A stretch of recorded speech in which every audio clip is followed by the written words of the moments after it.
שלום על הססוין אלה אומן יובי עזר ממדינס שבם ואתה ליתן למד רגלך עלינו שומרך הנה לא ינבלי שנשום ישראל אדוני שומרך אדוני צילך על יד ימינך יוי ממש שמש לא יקק וירר בה לא ילא אדוני ישמעך מכל רוי ישמע זבשך אדוני ישמע ציסרו ויחד מעתו ביד אילום. Let us give some tzedakah.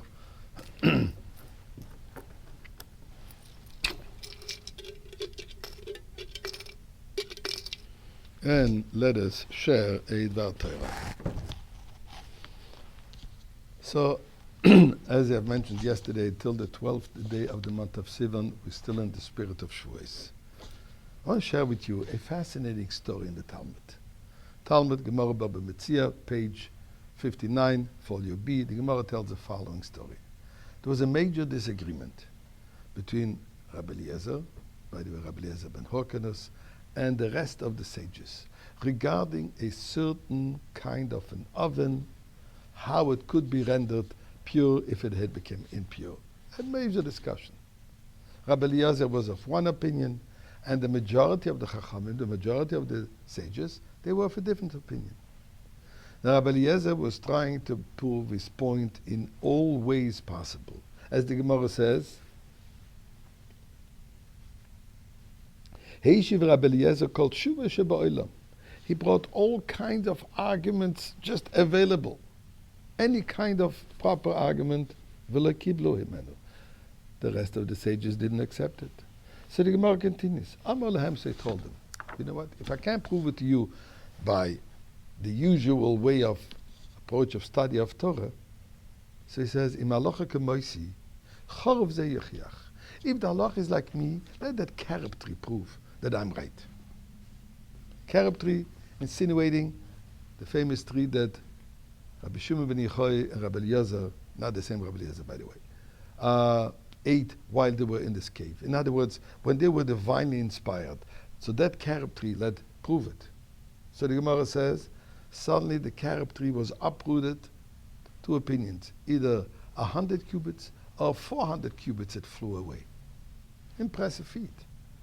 But the sages said, you know what, with all due respect, but this is not the way you prove an opinion in halacha. So he continues, if this isn't good enough for you, amas hamayim, that spring of water should prove. And the Gemara says that suddenly the spring of water started going down, flowing the other direction. Chacham impressed. Again, water indicating the famous miraculous water that Rabbi Shua, Rabbi Shimon ben Yochai and Rabbi Eliezer doing when they were was revealed to them the 13 years in the cave, when revealed to them the esoteric part of Torah, the Zohar, the Kabbalah. Still they say, this is impressive, but that's not the way to prove a point. So he says, you know what, if this isn't good enough for you, let the wall of the shul, here's the shul, let the wall prove if I'm right or not. The wall started shaking and bending. Says the Gemara that Rabbi Yeshua, who was representative of the majority of the Rabbinic opinion, stood up to the wall and says, when sages have a dispute amongst themselves in study of Torah, what do you get involved? How do you get involved in it? Says the Gemara, the miracle happened, it didn't fall, but it stayed bent. I guess the original Lahavdil Pisa Tower. So the Gemara says it didn't get straight and it didn't fall out of respect for both of them. And still they said, sorry, no proof. Finally, Rabbi Eliezer says, let God himself, let there come a heavenly voice. And a heavenly voice came and said, why do you argue with Rabbi Eliezer when you know that he's always right? And the Gemara says the following, that Rabbi Yeshua stood up and said the following, God, you have told us in the Torah, when there is a difference of opinion, we got to go according to majority. So the Torah is not in heaven. The Torah, the way you gave it, is down here in this world.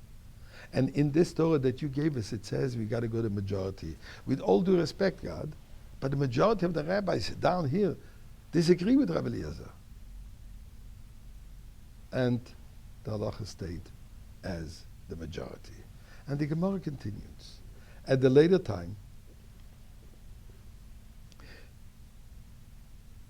Rabbi Nosson, one of the sages, met Eliyahu and he asked him, what did God do then at that moment when the sages decided not to accept the heavenly voice? And said, God was smiling. And God said, Natzchuni bonai natzchuni. My children won me over. God was happy to see that he internalized the whole approach of Torah, is that it's down here. And that's the message for us.